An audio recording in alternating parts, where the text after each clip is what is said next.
Hey guys, Dom here, back with another video about the new Alliance War update, and today we'll be reviewing the legendary cards that will be joining the game in this update. So we're going to go through an order of them, just so, you know, it's kind of in a good theme, and if you want to skip to certain bits, those links to each attribute will be in the description. There's 3 different legendaries for each singular attribute, and then triple attribute has 1 each for the new kind of archetypes which will be joining the game. And that said, let's just get straight into strength. So the 3 new strength legendaries we're getting are Fighters Guild Elite, Orsinium Forge, and Lyris Titanborn.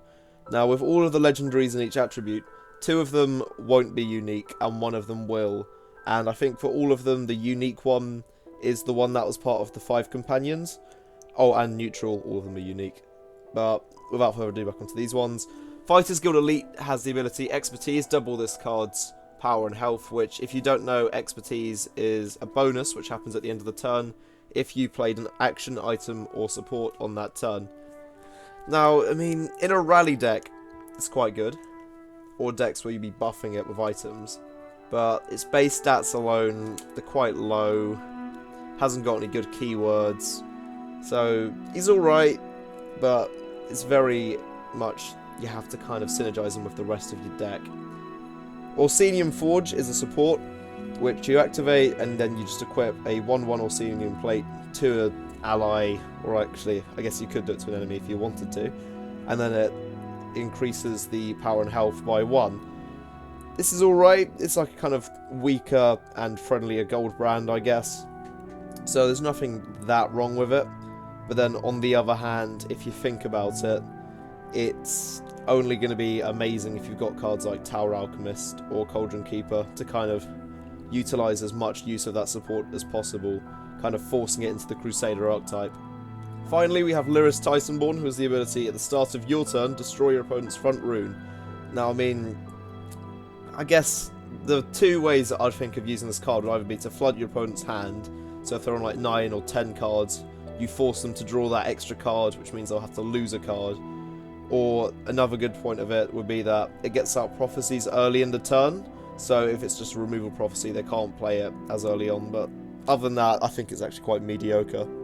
Mainly due to being, what, 6 mana, 5/5 body. It's just, for a card like this I'd expect a bit more power on it. I mean, yes, it's going to be surviving like lightning bolts and weak removal, but it is just giving your opponents cards, really.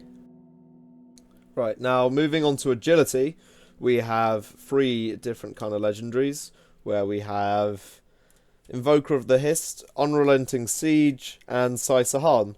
Okay, so Invoker of the Hist has Veteran, restore your magicka.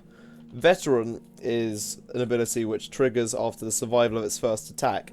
So you'll be getting off once, basically. And as it's a 6 cost, you'll probably be using this at least when you're on 7 magicka as a minimum, which, if you do play your cards right, does mean on your 7th turn or earlier if you have like scout decks which just ramp up your magicka, you will be getting like, what, you know, up to 14 magicka on, you know, 1 turn, which is really good, but that's only going to be good if you've got enough cards to actually supply with that. And I mean, 3/6 for a 6 magicka cost, it's not terrible, I guess. It does survive simple removal, and it's got a bit of health, or attack at least. But nah, I'm not too big a fan of this. I thought that it has got decks that it would go in, but no, it's not for me. Okay, moving on to Unrelenting Siege. Friendly creatures with 1 power may attack an extra time each turn. Now, this, you know, if you've got a creature with lethal and then like a slay ability, yeah, this is really good. But 1 power isn't much really to flex or do a lot of damage to your opponent. I don't know, like cards I'm thinking of are like Venom Tongue, which is, you know, 1/4 lethal, slay, gain 1 magicka. Which, you know, that having an extra attack will be pretty good. Especially as this is ongoing, don't have to activate it, it's quite a low cost. So yeah, there are decks where this would be quite good in. And finally, that leaves us with Sai-Sahan, who's 7 cost, 6/3, immune to wounded. Summon give all enemy creatures -1/-1. Yeah, his health is quite low, which does mean he's vulnerable to like lightning bolts and stuff like that. But as like an actual just unit attacking other units, he's immune to damage from all wounded creatures. That's really good. So if you could just like buff his health up a bit more through any mana, he is a really useful and effective card. Plus he's got amazing concept art. Next is Willpower, which comes with the 3 brand new legendaries, Guildsworn Honeytongue, Forward Camp, and Varen Mook wears robes in the Elder Scrolls Online and pretends to be a priest. So anyway, starting with Guildsworn Honeytongue, Expertise, so that's at the end of your turn if you played an action item or support. You can switch this card with an enemy creature. That's really good. I mean, it'd be even better if it was at the start of your turn, or not start of your turn, when you summon it. But it does mean your opponent doesn't get much, like, say in it. So that's really nice. I like that quite a bit. Forward Camp, your supports cost 1 less. When you play or have 4 supports, you may sacrifice this card and summon an Eastmarch Crusader in each lane, which is a 4/2 body, which is summon, draw a card if your opponent has lost a single rune. Which with Lyris Titanborn might be quite nice, as you could do that early on, but then she's a 6 cost. But then you need 4 supports for that to go off. This is quite nice just for getting draw power and a bit of board control at the same time. Especially if you had like triple Forward Camp, that's what? 6 Eastmarch Crusaders on the field and drawing 6 extra cards. That is pretty much worth it. However, you know, anyone running like Dismantle, Edict of Azura can easily slow you down a bit with this and kind of aggravate you. Although that being said, that does mean that forward camps can just appear as almost meat shields in a way for your other useful supports, as your opponents might worry that that will actually end up being more dangerous. And finally, we move on to the Emperor himself, Varen, and his ability is, when one of your rune breaks, you gain 5 health instead of drawing a card. No. Yeah, no. I'm not a fan of this. I can see this working in certain decks which are all about having more health than your opponent, and cards, or using cards like Ring of Namira. So whenever they break one of your rune, they'll be dealing 5 damage to themselves. That's okay, but then they'll be the one losing a rune, possibly, and drawing a card, which kind of rewards them for damaging you. So, stat-wise, he's actually alright. In fact, he's quite good for that, but then his ability is just something I'm not a fan of. I don't think it's that good, because I love my draw power, personally. And, other than that, let's move on to Intelligence, which has been blessed with the cards Emmerich's Warlord, Soul Shred, and Abnathan. So, Emmerich's Warlord, 2 costs, which has the ability, your items have Mobilize. When a friendly recruit equips an item, Emmerich's Warlord gains +1. Oh, and Mobilize, if you don't know, is if you play this card into an empty lane, you can summon a 1/1 recruit and equip it to that instead of just wasting the card. In an item deck, this is really good. Yeah, it's got decent body already. See, 1/4, yes, it is vulnerable to execute straight away, but then it's a 2 cost. You shouldn't be expecting gods at that level, or mana. And yeah, it can also mean that your items will summon off units, but it does have to be equipped to a recruit. So that does mean that one of your lanes is pretty much going to have to just sit with a recruit in all the time, just so you can equip stuff to it, and leave it just for that. But then, again, that recruit will be buffed, this thing will get quite a bit of health, not health, power, sorry, get quite a bit of power, and yeah, it's got some cool synergy. I like the idea of it. See how it works in a few decks. Then we have Soul Shred, which is for each attribute your opponent is playing, banish the top 2 cards of your opponent's deck. Empower +1 card per attribute. Empower is every time you hit face on a turn, the Empower gets stronger for that turn only. So if they're playing, what, 8 attributes max? That's 10, or why did I say 10? That's 16. A-level math student, why don't I know this? 16 cards at least. And even if they're just playing 1 attribute, 2 cards, unless you've hit face a bunch of times, you could get that to being like banish 5 cards on top of their deck straight away. This can be good. It thins out their deck, and it might actually bring back the idea of just bricking your opponent. Not bricking, the complete opposite of bricking. Just making your opponent run out of cards, so they have to just draw that out of cards card, which breaks their front rune. Finally, we have Abnathan, probably the greatest legendary so far, which is 6 cost, 5/5 summon. Abnathan uses the ability of a creature, or summon ability, and yeah, if you combo this correctly, it's just utterly insane. Imagine this if, say, your opponent's just got down something really annoying, like, you know, casually just placed down Parthenax, drawn a bunch of shouts, and one of those shouts had to mess you up somehow. You can draw 3 shouts of your own. Someone's played Manamako, either you or your opponent. Take something from your opponent's graveyard, just go for it. And it's only a 6 cost as well, so yeah, this is a must get, pretty much, for most intelligence decks. Next we got Endurance, which is getting 3 cards again, but it's not getting any action or support, unlike the others. These include Zivkin, let's go Zivkin, Banelord, Steel-Eyed Visionary, and Manamako himself. So, starting with Zivkin, 7 cost, 1/7 guard, summon, set the health of each enemy creature in this lane to 1. I love the concept art for this card, probably my favourite of the entire pack so far, but it is quite vulnerable to cards like Execute, which is like a 1 cost. And even though it is setting all their health to 1, you've just made a bunch of glass cannons, which, when paired with cards like Tiny Dragon, yes, will be amazing, but if you've only just got 7 Magicka, it's going to be a bit of an issue, really, because it's just going to get glass cannons, possibly. And it's just watching out for those situations. Next we have Steel-Eyed Visionary, which is Veteran, which is, again, triggers after the survival of its first attack.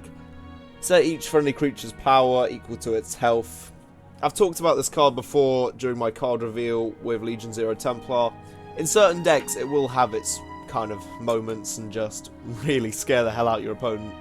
But honestly, it's a 3 cost for a reason, with 2/4 as its stats. And just like Zivkin, just like Legion Zero Templar, it is vulnerable to just weak actions like Execute, Lightning Bolt, I guess, if you're wanting to push what you count as weak. And it is going to die quite quickly, but it needs to stay alive for at least 1 turn just to get off its ability. Which, you know, despite, again, loving the concept art for this one, it's not that amazing. Finally, though, we have Manamako, the King of Worms himself. And he has the ability summon a creature from your opponent's discard pile. Discard? Yeah, discard pile. And that is really good, especially as he's a 10 cost, meaning that you can be playing him late game. Your opponent's bound to have something ridiculously good in their graveyard, like, honestly. Unless you're playing against a Battle Mage who's just running a bunch of stupid actions and making you want to scream every swear word at your PC, mobile device, whatever. Manamako is likely just to be a universally good card. And when compared to some cards, or with the help of other cards like Guildsworn, Honeytongue, you might be able to have people steal cards off you and then summon them back from your opponent, which is quite a cool idea. Finally, we have the neutral cards, which are all unique, and you can only have 1 per deck. These include Battle of Shamlan Keep, the Ruby Throne, and Soulburst. Now back to Battle of Shamlan Keep, which is a 5 cost, and fills both players' entire field with 1/1 recruits with guard. I feel like, unless you've got cards like Divine Fervor, or ones that give you an advantage, it doesn't have that many uses. I can see it working in a Slay deck maybe, or a deck where you've got Unstoppable Rage as well, just to completely clear your opponent. So especially if you've got, say, Cicero on the field, or a unit with Drain, which is quite big and bulky, that means that Unstoppable Rage would kill everything else in that area, and draw you a ton of cards, or give you a bunch of health. Right, now, Ruby Throne is an ongoing support, which does summon, crown a creature. At the end of each player's turn, the give the crowned creatures +1/+1. If there is no crowned creature in play when either player summons a unique creature, crown it. This is alright, I guess, because I mean you are buffing up one of your units at first. However, if your opponent removes it and then summons a unique creature, they're going to start buffing up their units from it, which I'm not too sure I like the idea of. Although it does go off at the end of both players' turns. Meaning, although it's out there and your opponent can kind of steal it off you in a way, it is going to be picking up speed quite quickly, and then that snowball effect will make it quite a threat. Finally, we have Soul Burst, which costs 1 less for each unique creature on your discard pile. Banish a creature, deal 2 damage to all enemies. Now, when I look at my deck, or most of my decks, they do usually run about 5 or 6 unique creatures, which means if I do draw correctly and nicely, I can get this down to at least like 8, 9 Magicka, which means I still will be able to play something on most of my turns, and dealing 2 damage to all creatures, although it's not ridiculously high numbers or that powerful. It's the thought that you can get this to be really cheap quite easily and still damage everything, which is quite scary. Finally, we have the new triple attribute cards: Emmerich, Yoren, Vanascalarian, and Sliver, Clivia, Salivia, however the hell you want to say her name, Tharn. And starting with Emmerich, at the start of your turn, Emmerich gains a ward. Summon battle enemy creature. He's a 7/7 9 cost. That initial removal is quite nice, and he does get a ward by your opponent's turn, so that's also quite nice. He's not too bad. He doesn't really have that much synergy, just a bit of removal really, against anything with 7 or less health. But he could trade his own life with that, as he doesn't start with ward from the sound of it. So yeah, it's not bad. I actually kind of prefer the other Emmerich already in the game though. And yeah, that's all we really have to say about him. Yoren has immune to silence. Friendly creatures cost 1 less. Enemy non-creatures cost 1 more, and is a 5 cost 5/5. I really like this. This is really good.